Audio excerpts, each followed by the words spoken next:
Well, welcome back, everyone. Well, my guest today is a friend of mine for 40 years. It's hard to believe, isn't it? I think so. Yeah, looking at us, we couldn't even be that old. Yeah. This is Gordon Boyd. Now, you got to cover your ears for a second. I've known Gordon, as I said, for 40 years. A real visionary. Works in a very interesting space between government and public policy and the best interest of the consumer.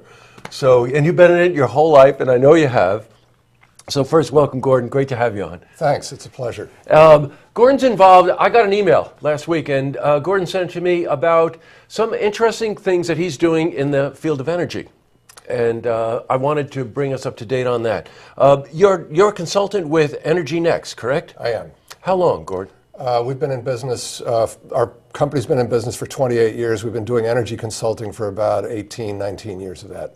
Now, good lead in. There's a couple of, pun intended, couple of things in the pipeline here that you're involved with that you spoke about in this email to me. Let's run them down. The first one was renewable energy, remote net metering. Yes, we've been helping municipalities primarily as consumers of energy to get involved in an option that the Public Service Commission created about a year and a half ago, where a renewable energy system like hydro or solar can be invested in by the municipality, and it doesn't have to be right next to them or on their roof. It could be 40 or 50 miles away under the rules. So it gives that kind of consumer an option to invest in that renewable energy, save money, and stabilize their costs long term. So there's real economic value, and it increases the green energy that's in the system overall. Gotcha. Now, you mentioned that it doesn't have to be close by.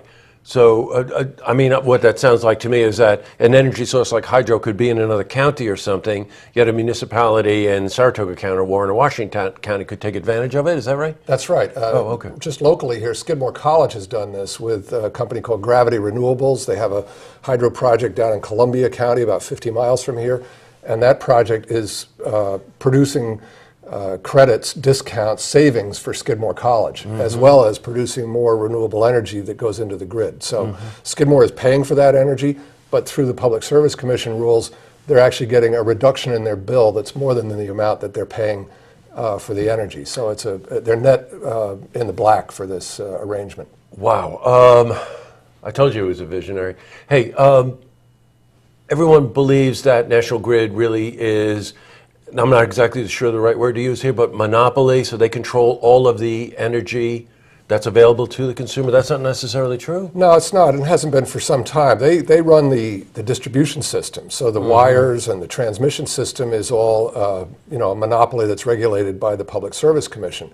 But the commodity, the electrons that are in the system or the natural gas that is coming through the pipelines, that's in the marketplace. And there are about 100 different companies that are buying and selling the right to sell you as an individual or me as a municipality or industry, whatever, the commodity portion of the service. So that's where our company works. We help people get to a better deal for the supply portion of their service. Now, also, it's pretty evident to me that any of you get these phone calls 6 or 7 o'clock at night, hey, you want to save money on your energy bill, as an individual, you're not sure, you're suspect of the call or whatever, but what you do is you work with the municipalities, right? You work with the local governments or the education institutions to make this work on a larger level, right? All of our business is in group buying, so we work with chambers of commerce, trade associations. We have this large municipal group that got a couple of dozen projects into that remote metering option that I just spoke about.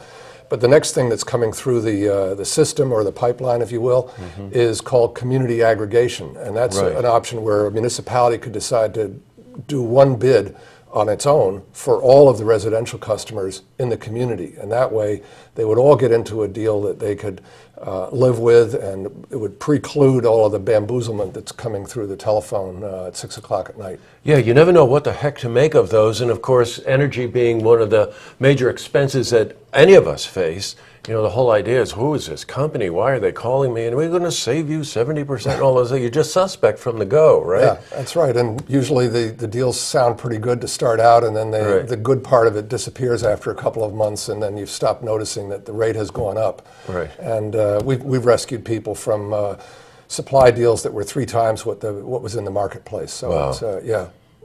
Okay. One other thing, I know the acronym REV. What is REV? REV proceeding stands for Reforming the Energy Vision, and this is a proceeding that the Public Service Commission initiated in response to economic dysfunctions in the utility system, but more importantly, the outages that have come from storms. So they want to make the grid more resilient. They want to make more distributed energy resources available for communities to be able to generate on their own when the rest of the system is down. So hook together the jail, the nursing home, the hospital, the county courthouse, maybe some schools, make them into a microgrid with their own generation, and you could then have those essential facilities up and running, even if the storms have knocked out other parts of the grid.